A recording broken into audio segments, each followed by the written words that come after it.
கிறிஸ்துவுக்குள் அன்பான கர்த்தருடைய பிள்ளைகளே, இன்றைய வேத வசனமும் ஜெபமும் இது ஒரு அற்புதமான கர்த்தர் உண்டு பண்ணின நாள். இதிலே மகிழ்ந்து கலிகூற கடவோம். கர்த்தருடைய பிள்ளைகள் காலையிலே தேவ சமூகத்தை ஸ்தோத்திரம் பண்ணி தேவனை மகிமைப்படுத்துங்கள். இந்த நாள் நாம் தியானிக்கக்கூடிய வசனம் சங்கீதம் 119 10ஆம் வசனம். என் முழு இருதயத்தோடு உம்மை தேடுகிறேன், என்னை உமது கற்பனைகளை விட்டு வழி தப்ப விடாதையும். அப்படி என்றால் எனக்கு உதவி செய்யும். அன்புக்குரியவர்களே, நாம் அநேகர் முழு இருதயத்தோடும் கர்த்தரை தேடுவோம். அதில் மாற்று கருத்தே கிடையாது. ஒவ்வொருவரும் ஆண்டவரோடு தான் இருக்கிறோம். எல்லாருக்குள்ளேயும் அந்த எண்ணம் இருக்குது. நான் ஆண்டவரை தானே தேடுறேன், தினமும் ஆண்டவரோடு தானே பேசிகிட்டு இருக்கிறேன், எனக்கு ஆண்டவருக்கு ஒன்று கேப்பே இல்லையே என்று சொல்லுவோம். ஆனால் கற்பனைகளை விட்டு வழி தப்பிடுவோம்.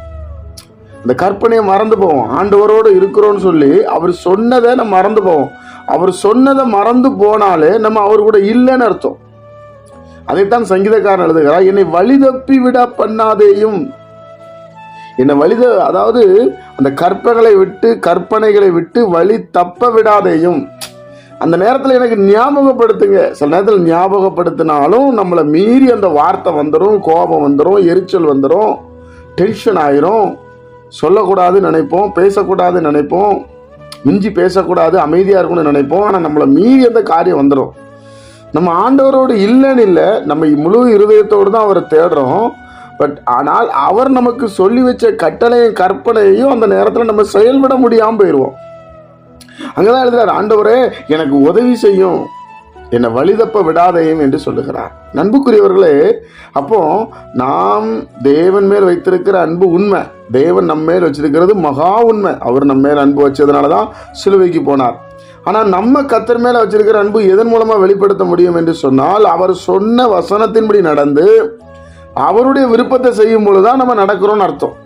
ஆனா அவர் நமக்கு எழுதி கொடுத்த கற்பனைகளை விட்டு நம்ம விலகிறதுக்கு நிறைய சான்சஸ் இருக்கிறது. ஏன்னா அந்த உலகத்துக்குள்ள நம்ம வாழ்றோம், உலக பிரச்சனை நம்மளை மேற்கொள்ளுகிறது, தேவனை அறியாத பிள்ளைகள் நம்மளோடு பேசுகிறார்கள், நம்மளை சோர்வுக்குள்ளாய் உண்டாக்குகிற நிறைய வார்த்தைகள் வேர்டுகள் நம்மளை ரொம்ப சந்திக்கும். ஆனா நாம அதுல ரொம்ப கவனமா இருந்து, இல்லை இது தேவனுக்கு பிரியம் இல்லை, இது கற்பனைக்கு விரோதமான காரியம், கற்பனையை விட்டு நம்ம கை கொள்ளாம போனோம்னா நம்ம தேவ சமூகத்துல போக முடியாதுங்கிற எண்ணம் நமக்கு எப்பவுமே இருக்கணும். அப்படி இருந்தால் நிச்சயமாக நம்ம நிறைய பாவத்திலிருந்து, சுவாபத்திலிருந்து, கோபத்திலிருந்து, எரிச்சலிருந்து நம்ம தப்பித்துக் கொள்வோம். துன்மார்களுடைய வழியில இருக்க மாட்டோம், பரியாசகர் உட்கார இடத்துல உட்கார மாட்டோம். இந்த மாதிரி காரியத்தில் நம்ம கட்டாயம் கர்த்தர் நம்மளை ரிமூவ் பண்ணிடுவார், எடுத்துருவார் பிரியமானவர்களே.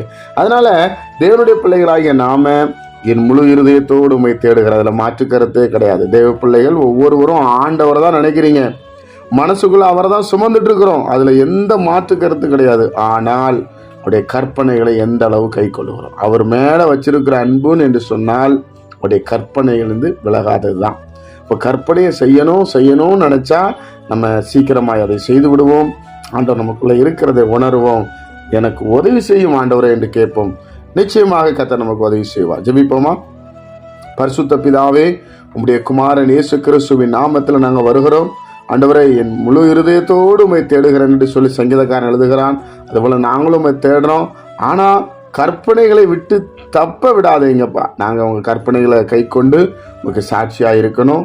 எங்களை முற்றிலும் உடைய கரத்தில் ஒப்பு கொடுக்குறோம். இந்த நாளை எங்களுக்கு ஆசீர்வதித்து தாரோம், மகிழ்ந்திருக்க உதவி செய்யும். டென்ஷன், டிப்ரெஷன், விசேஷம் அந்த நாளில் ஆண்டவரை எந்த ஒரு பலவீனத்துக்காக ஆஸ்பத்திரி போக அப்படி பாதுகாத்து கொள்ளுங்க.